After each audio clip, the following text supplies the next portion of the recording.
Thank you. And let me say that it's really a pleasure for me to welcome you here today in a special city on a special day. As you might know, October the 16th is the World Food Day, the day the international community has chosen to commit itself to end hunger and guarantee access to food, good food, to all in our world. So let me join this morning our own effort, our own strong commitment to the one that in these very same hours is expressed in the entire world, and in particularly in Italy, in Rome, with FAO and the other UN agencies that with their everyday work make the dream of ending hunger and malnutrition possible. I find it highly symbolical that we celebrate this special important day here in Milan, the city that will host from next May the universal exhibition dedicated to the theme Feeding the Planet, Energy for Life. And I believe it is highly symbolical that we recall this gathering here together, Europe and Asia, business and institutions, as we all know very well that nutrition is a key issue, not only for politics, not only for societies, but also for economy. And that we need to build strong, deep and wide alliances if we want to feed the planet. Feeding the planet is not only a slogan.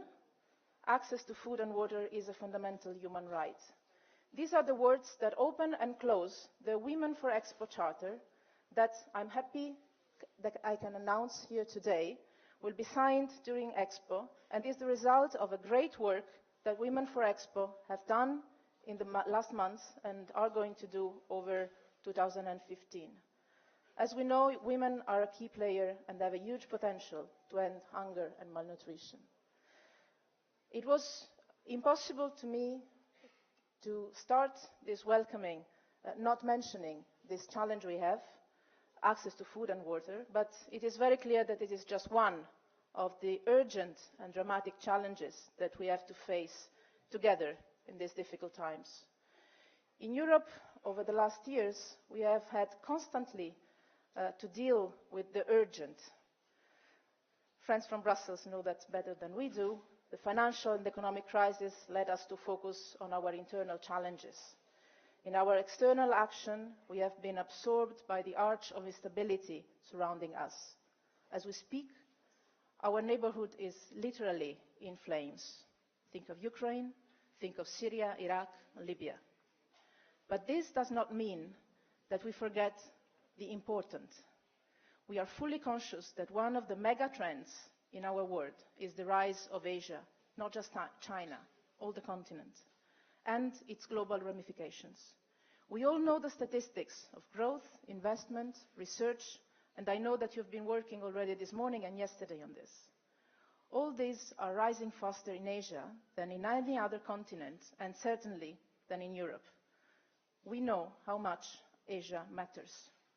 We also know that a more competitive international environment coexists with deepening economic interdependence between all nations and societies and between regions. The growth of international trade in goods, services and essential commodities drive to a large extent global growth. Both Europe and Asia rely on these flows for their growth and prosperity. Let me say that in particular, we Europeans see in Asia a critical anchor to our economic recovery. We have great ambitions for concluding ongoing free trade agreement negotiations with many of your countries and complement this with investment agreements. We know the importance of Asia and we are more than ready to build on our existing relationship. But I also strongly believe that not only Asia matters to Europe, Europe matters to Asia. The EU-China relationship is the biggest trading relationship in the world. Access to the EU, 500 million customers, remains the prime goal of millions of Asian-based economic operators. And the EU is by far the biggest investor in ASEAN. And its investment in high quality, providing training of local workforces and improving environmental standards. Europe, I believe, does not only matter to Asia in economic terms, as well as Asia does not matter to Europe only in economic terms. Perhaps more than any other global player, the European Union can share its experience in integration on a continental scale. We have found a path to translate a political vision into practical measures that allow our citizens and businesses to live the benefits of regional integration. Because of the EU's own history, an active European presence in Asia, but more than this, an active partnership with Asia, with the EU record of integration, our predisposition for cooperative security, our agenda of balancing open markets, social cohesion and environmental sustainability, can represent, and I'm sure will represent, an important value for both of us, Asia and Europe.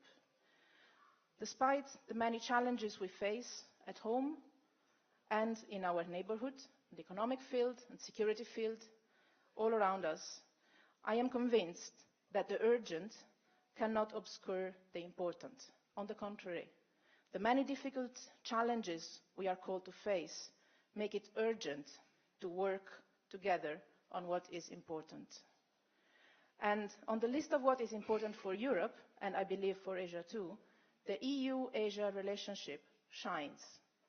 I believe that a closer cooperation and partnership between our two regions has a tremendous potential. We both need to develop this potential. It is our common interest to realize this potential at its full in the years ahead.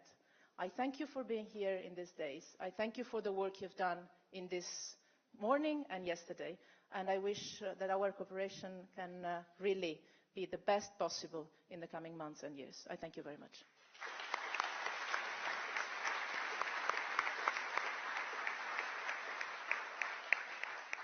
We thank you, Ms. Mogherini. Thank you very much, and we look forward to welcoming you in Brussels in your new job. Thank you very much indeed. I'd like to now turn to my friend, Mr. Georgios Quincy, President of Confindustria, to say a few words, please.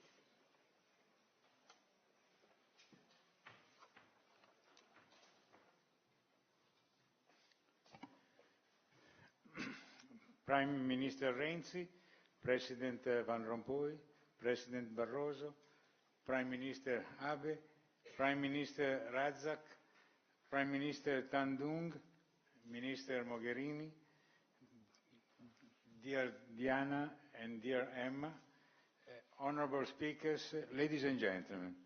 Yesterday in Assolombarda, the Euro-Asian business community met to discuss the major issues of the global economic agenda, and Europe and Asia are fundamental in this context.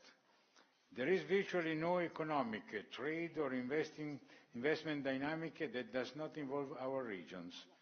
It can be financing, technology, human skills or raw material, intermediary goods or services, but Europe and Asia always stand prominent in the global supply chain. And many times they are central actors in this framework. The relevance of Asia is of global significance under all points of view. As an entrepreneur and as a representative of a national business federation, I am deeply aware that reinforcing the relations with this region is one of the major challenges facing Europe. Maybe one day Asia will find its way to a closer integration. Many regional agreements have been concluded and many others under negotiation. The European business looked at this process with the greatest interest and is ready to contribute to reach effective solutions. The European Union is deepening strategic partnership with a number of Asian countries. Regular and wide-ranging dialogues take place, leading to cooperation and convergence on global issues, regional security questions, as well as economic, regulatory, policy and many other economic issues. Such dialogues are mutually fruitful and very important both at the regional and global level. The benefits are not only for business, but for our societies and for the world population as a whole. We are conscious of it, and our action as business representatives is driven by the deep belief that we can contribute to make these relations more solid and sustainable. We are committed to a world characterized by a balanced development where everybody should benefit from globalization, where everyone can receive the dividends of economic growth and have a job, a house, a family, access to public goods, health care and security. Europe undertook this path a long time ago, after the Second World War. Our founding fathers promised each other to join forces to achieve peace, stability and welfare. Since then, we have experienced many crises and turmoils, but discouragement never prevailed and Europe has maintained its commitments. It has increased its members and its responsibilities toward national governments and towards citizens as well. The current economic situation is one of the harshest ever. The long-standing effect of the crisis are still with us, but we are proud of all the efforts made so far, of the results achieved when the worst scenarios were confronting us, and we look ahead to new European institutions with trust, but also with a strong sense of duty. This is the strength of the business community. We have trust. We feel responsible. Together with the Business Europe and with our Asian partners, we have joined our strengths to confirm that we are ready to carry out our part of the job. Today, more than ever, stronger than ever. As an Italian, I am particularly happy to host the meeting in Milano, my town, where my business started, and I am honored that our gathering today is the occasion to know more about the challenging and exciting adventure that will start soon with Expo 2015. But most of all, my deepest appreciation and attention go to the results achieved by the Asia-Europe Business Summit. Since the beginning, we had agreed that there won't be a long and generic list of recommendations. We decided that the ASEAN Summit had to provide sharp, concise and targeted indication. I think we have achieved our mission. Emma will present and convey our final declaration at the end of this session. On my side, I want to warmly thank the 4 task forces that have worked for many months on these papers and the co-chairmen that yesterday presented their conclusion. Authorities, ladies and gentlemen, I hope that the 14th edition of the AEBF will be remembered not only as a milestone in the ASEAN process, but also as the start of a concrete follow-up with the objective to provide the role of Euro-Asian business with greater continuity, stability and effectiveness. Thank you.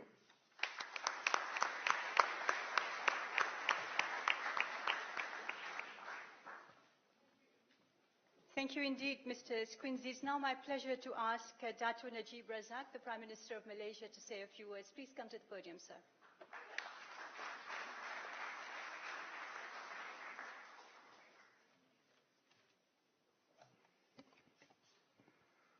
Excellencies, Prime Ministers, ladies and gentlemen, I'm delighted to be here today to participate in this forum.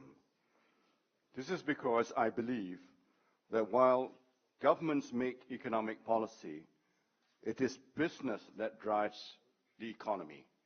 They are the true engine of growth, and they can make things happen. I would like to thank the organizers of the Asia-Europe Business Forum for inviting me. Strengthening economic cooperation between the business sectors of Asia and Europe is important. Both our continents provide vast opportunities for trade, investment and growth. Although economic connectivity between Asia and Europe is strong, it is my belief that more can be done to enhance links, and that is why I believe that this forum is so important. Ladies and gentlemen, Asia is very different today. And what a different continent it is, indeed, than when ASEM held its first summit 18 years ago. Many people say, and it's almost a cliche, to say the 21st century will be Asia's century. China is on the verge of overtaking the United States as the world's biggest economy, according to purchasing power parity. Asia's global or share of global output has grown exponentially and now stands at more than 40%. And with over 600 million people, more than the EU, and a combined GDP set to reach 4 trillion by 2020, ASEAN will play an increasingly significant role in the global economy. Ladies and gentlemen, Malaysia is a strong proponent of free trade. We are actively pursuing free trade agreements with a number of countries, including European Free Trade Association countries, and negotiations on a free trade agreement between Malaysia and the EU should proceed. Malaysia continues to be actively involved in negotiating the Trans-Pacific Partnership Agreement, which we believe can boost trade, create new jobs and wealth.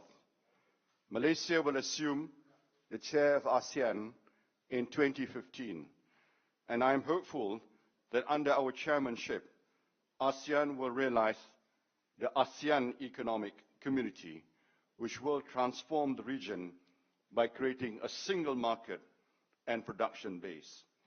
ASEAN is also leading the Regional Comprehensive Economic Partnership Agreement, which includes the member of states of ASEAN, plus Australia, China, India, Japan, Korea, and New Zealand.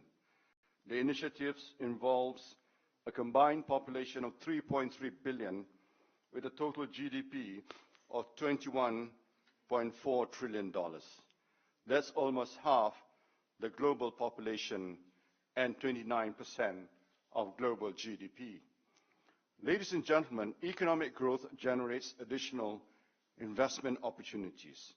More Asian companies are now looking to invest in Europe, while regional economic integration in Asia furnishes new and exciting opportunities for European businesses. European firms remain vital to Asian growth and development.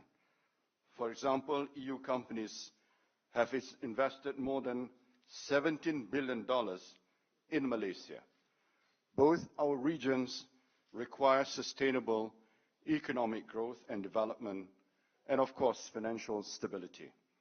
An economic partnership that expand trade and investment are crucial to achieving this. We must continue to find new ways to encourage our businesses to tap into the opportunities of our respective regions, thereby deepening economic integration, fostering mutual beneficial growth.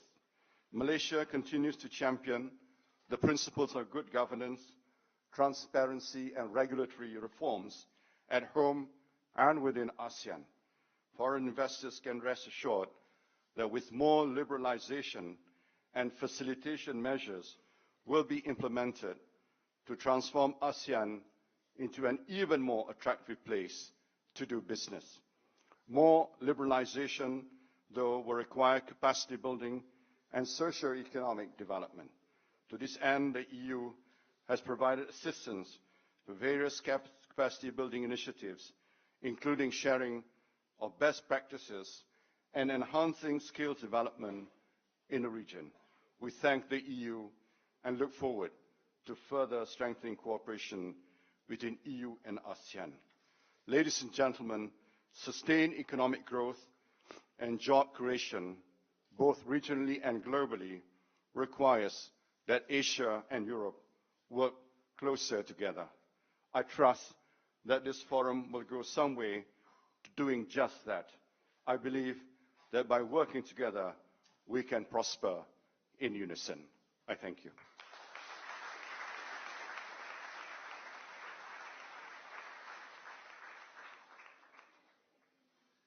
Thank you indeed, Prime Minister. Thank you for your insights. May I now ask Mr. Herman Van Rompuy to please take the floor and give us his views on ASEM. Thank you, sir.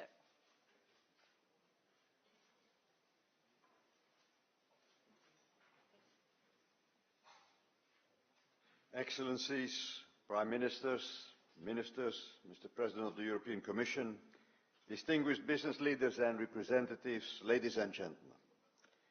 It is a privilege to be in the wonderful city of Milan today to address the business communities of Asia and Europe shortly before the launch of the 10th ASEM Summit. I wish therefore to start by thanking wholeheartedly Prime Minister Matteo Renzi and his government for their generous hospitality. This afternoon I will have the pleasure of welcoming the representative of the Business Forum to the summit itself. They will be invited to present your agreed recommendations to the leaders of the 53 ASEM members.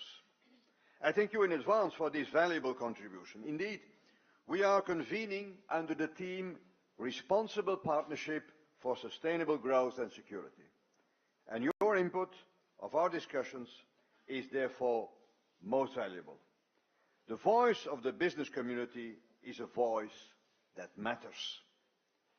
The main message to you is that today, more than ever, European and Asian nations need each other to achieve growth and development and to guarantee security and preserve stability. The times of zero-sum games, approaches, or those of dominant positions are long gone. We will only advance and benefit if we do it together, if we cooperate. And this is what gives this summit its title. This will be the essence of our discussions and our conclusions. Europe needs Asia. A strong Asian economy is a driver of world growth. Many of its economies continue developing at impressive rates, and the coming of age of successive waves of Asian countries has kept the high rhythm of economic growth in Asia for decades. And at the same time, Asia needs Europe. Its technological innovation and know-how, the biggest and richest market in the world, the largest investor in Asia. And leaders today will recommit to an open world economy, to strengthening trade and investment relations, to resist protectionist temptations. The European Union's engagement with the region in trade and investment matters has never been as strong as now. It has concluded free trade agreements with the Republic of Korea and Singapore. Negotiations are ongoing with India, Malaysia, Vietnam, Thailand and Japan. An investment treaty is being negotiated with China. Other projects are in the pipeline. The role of small and medium-sized enterprises will be particularly highlighted. In Europe, SMEs are considered an essential part of the economic recovery and creation of jobs. They are also a source of technological innovation, including in the extremely relevant field of environmental protection. Important initiatives to promote eco-innovation among SMEs are being taken in the ASEM context. When addressing you, responsible business leaders, I cannot omit underlining that a healthy business climate is based on the respect of the rights of the workers and the promotion of their well-being. This will benefit overall social development and growth itself. And finally, I want to underline the importance that this summit will give to connectivity as an overarching theme. The European Union supports a broad-based concept of connectivity in its three dimensions: physical, transport, energy and digital, institutional, rules-based governments, and people-to-people, youth, education, research, tourism, civil society, and so on. It's about linking Europe and Asia, but also about enhancing intra-regional connectivity. The European Union has a rich experience to share in fostering free movement of people, goods, services and capital, and in developing trans-European networks. It supports Europe-Asia connectivity through a web of actions and projects across policy areas, and so on. Ladies and gentlemen, the European-Asia relationship is a very, very strong relationship. And the times are full of challenges, also on the field of security. Nations have to stand together and combat terrorism such as the one is affecting Iraq and Syria. They have to put an end to violence and that tears nations apart. But there is no alternative to dialogue and cooperation. And I am confident that European and Asian states, joined together, can make an important contribution to this effort. Stability and peace is key for the economy. And it's the economy that matters and that links us. Asia needs Europe, and Europe needs Asia. Thank you.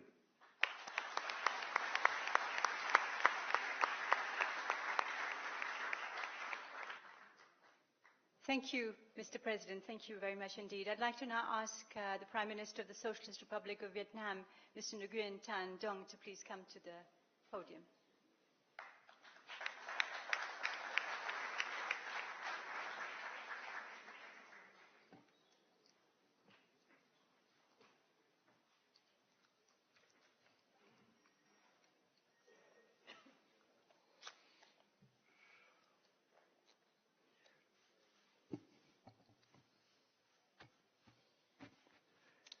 Thưa các nhà lãnh đạo EU, thưa các vị thủ tướng, thưa bà Chủ tịch Hiệp hội Doanh nghiệp châu Âu, thưa ông Chủ tịch Liên đoàn Công nghiệp Italia, thưa quý vị và các bạn.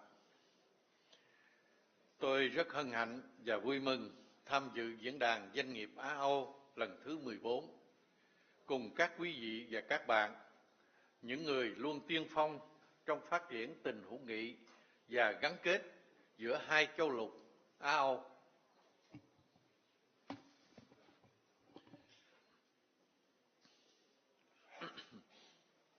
Liên đoàn Công nghiệp tôi đặc biệt đánh giá cao nỗ lực của Hiệp hội Doanh nghiệp châu Âu và Liên đoàn Công nghiệp Italia tổ chức sự kiện rất có ý nghĩa lần này. Với chủ đề và những nội dung thiết thực, diễn đàn một lần nữa khẳng định tính năng động và vai trò không thể thiếu của cộng đồng doanh nghiệp trong việc tăng cường liên kết kinh tế Á-Âu. Trong gần 2 thập kỷ qua, chúng ta chứng kiến những chuyển dịch mạnh mẽ của nền tảng kinh tế thế giới, cũng như tương quan lực lượng quốc tế theo hướng đa trung tâm, đa tầng nấc. Đây cũng là quá trình ASEAN hình thành, phát triển và khẳng định vai trò trong hình thành các mối quan hệ đối tác sâu rộng, các thỏa thuận thương mại tự do giữa hai châu lục, thúc đẩy xu thế hợp tác trên toàn cầu. Trong thế giới ngày nay, trong thế giới ngày càng gắn kết và môi trường an ninh phát triển, chuyển biến khôn lường, yêu cầu cấp bách là chúng ta cần làm sống động và nâng tầm hợp tác liên kết kinh tế, cũng như khẳng định vị thế của ASEAN trong thế kỷ 21. Do đó, trước hết, tôi đặc biệt hoan nghênh và đánh giá cao những đề xuất thiết thực của diễn đàn doanh nghiệp Á-Âu lần này, nhằm thúc đẩy thương mại và đầu tư giữa hai châu lục. Tôi đề nghị các bạn tiếp tục đồng hành trong triển khai mạnh mẽ kế hoạch hành động thuận lợi hóa thương mại và kế hoạch hành động xúc tiến đầu tư của ASEAN.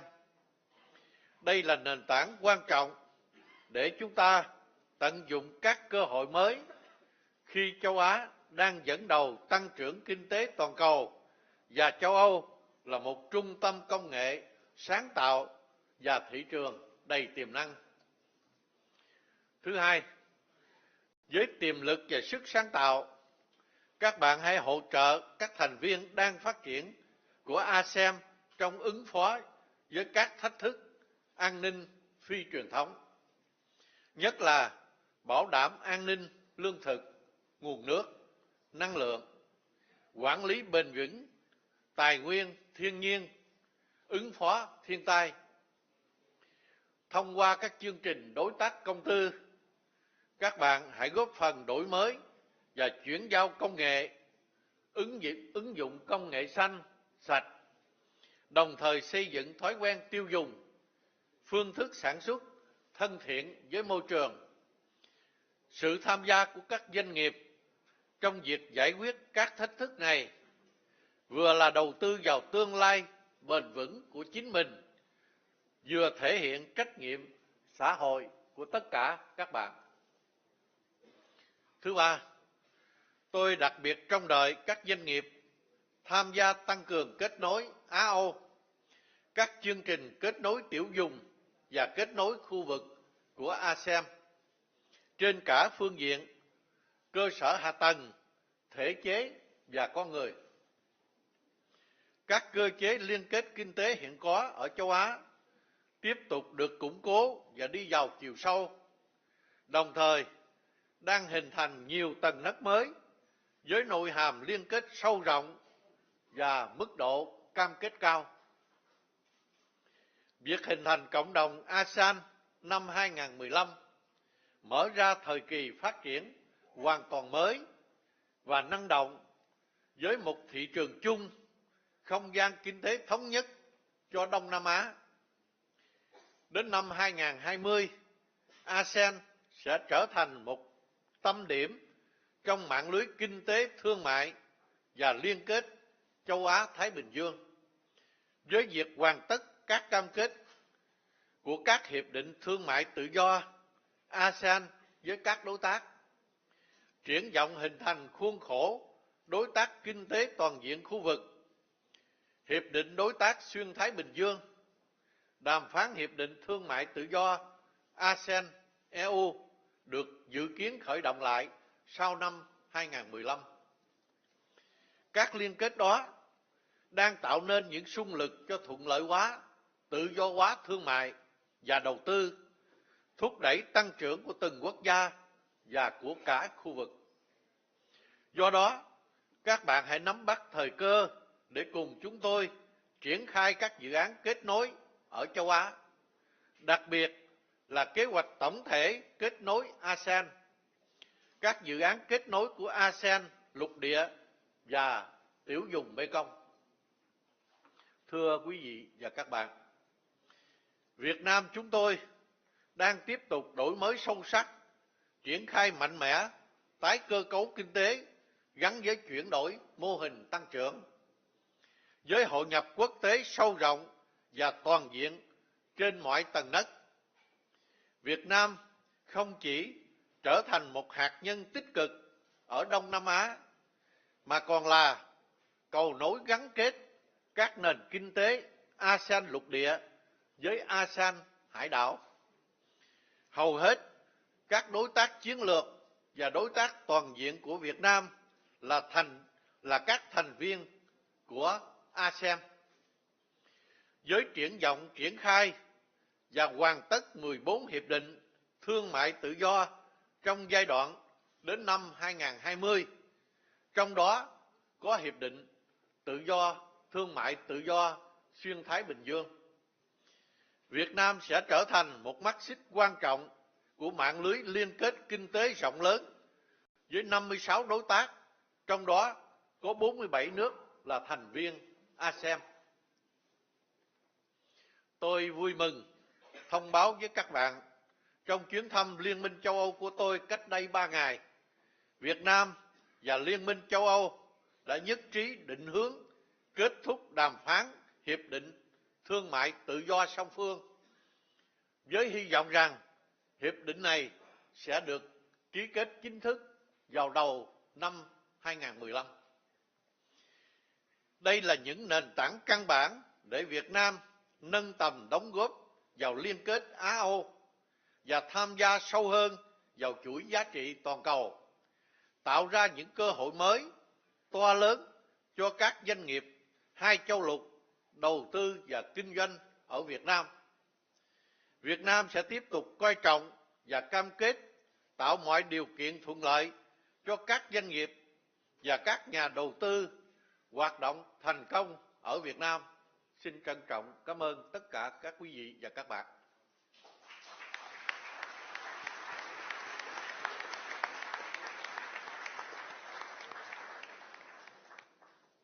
Thank you very much indeed, Prime Minister. May I now ask Mr. José Manuel Barroso, President of the European Commission, to take the floor.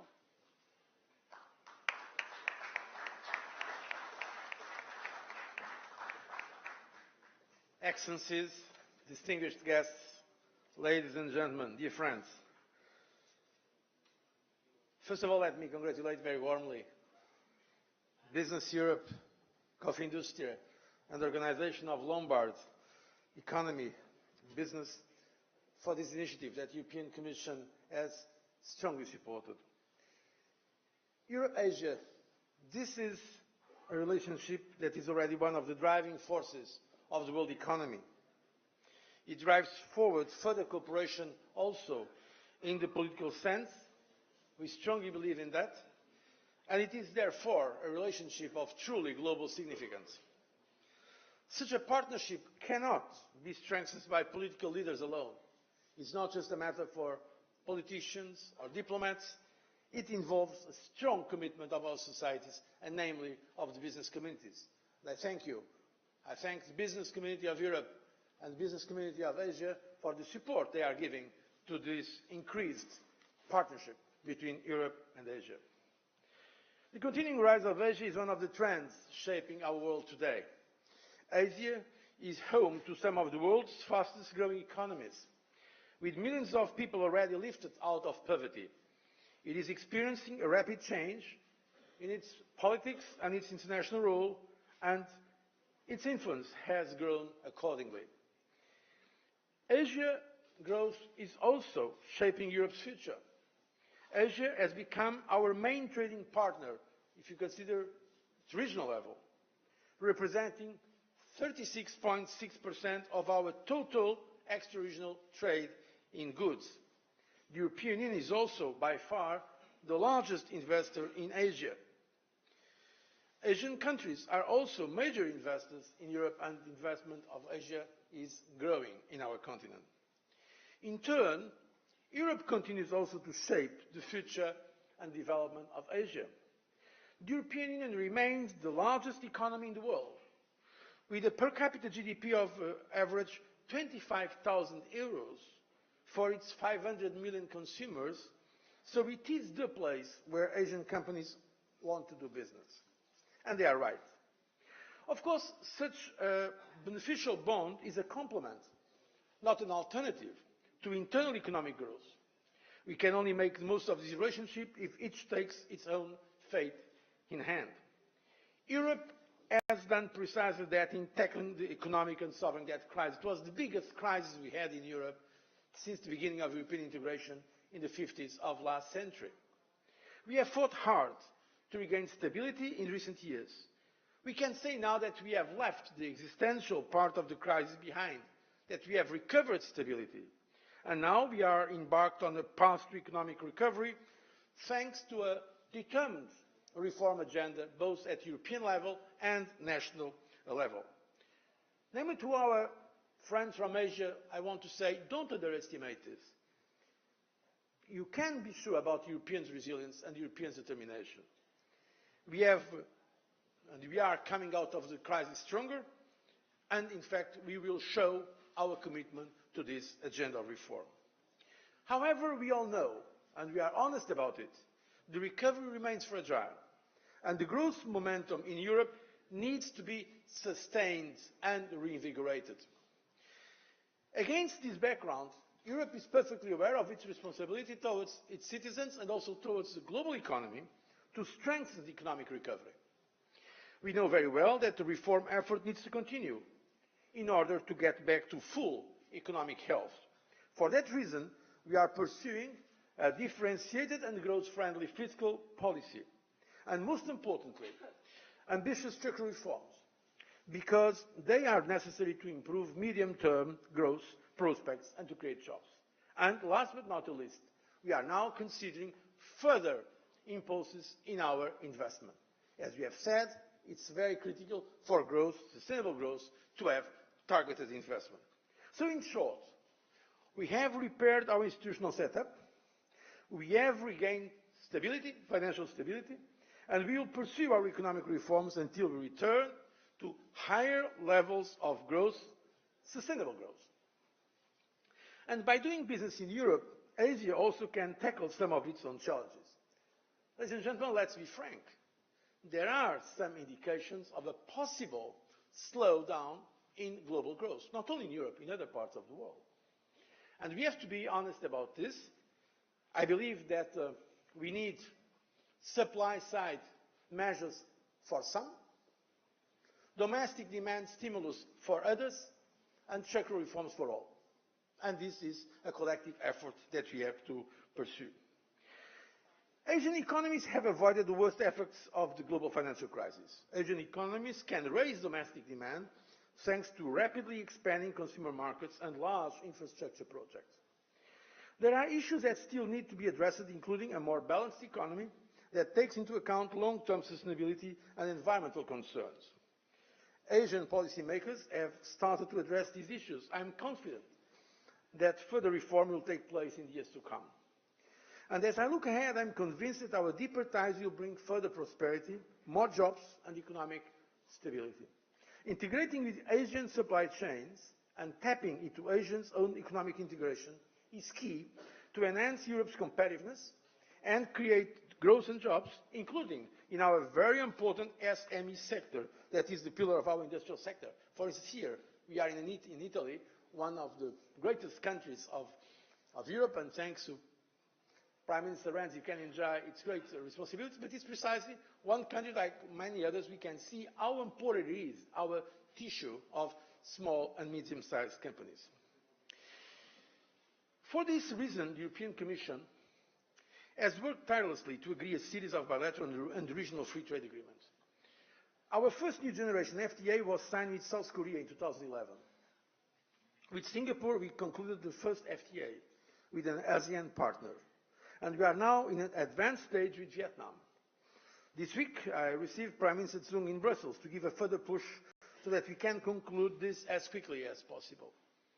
We also have negotiations underway with Thailand and in Malaysia, and we have heard with great interest Prime Minister Razak, and I know about his strong commitment to opening markets and to a business-friendly environment. Our final goal remains a truly bi-regional European Union-ASEAN agreement. We also launched negotiations for an FTA with Japan, and we are working with Prime Minister Abe to give this relationship a new dynamism, working hard to get a comprehensive agreement in place. With China, we have launched talks for an ambitious investment agreement, covering both market access and investment protection. Just yesterday evening, President Van Rompuy and myself, in a meeting with Prime Minister Lee, we have agreed to give a further push to this investment agreement that can also open new possibilities in the future. So I could go on, but what is important is that to have in mind that this reflects our sincere desire to increase our interconnections, political, institutional, legal, cultural ties.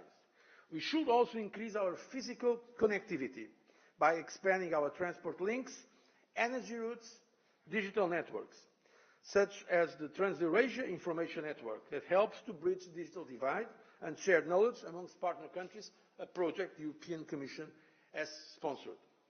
We have much to learn from each other through increased cooperation between our education systems, joint science and innovation projects, and further mobility. And we are ready to step up our game also financially. Just to give an example, European Union ASEAN cooperation 2014-2020 will actually more than double as compared to the previous period. So we are dedicating just for that specific operation 170 million euros from the European budget. So to conclude, ladies and gentlemen, and now that I'm coming at the end of 2 mandates at the European Commission, I can testify the great progress we have made in these 10 years. If you look at where we were 10 years ago and where we are now, in terms of trade and investment relations between Europe and Asia, it's really spectacular. It's really a very important contribution, not only for prosperity in our continents, but also for the global economy. So I'm sure that with the strong support of business communities on both sides, we can build even a better future. I thank you for your attention.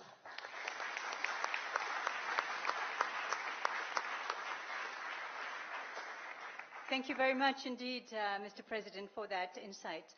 May I ask now the Prime Minister of Japan, Mr. Shinzo Abe, please, to take the floor.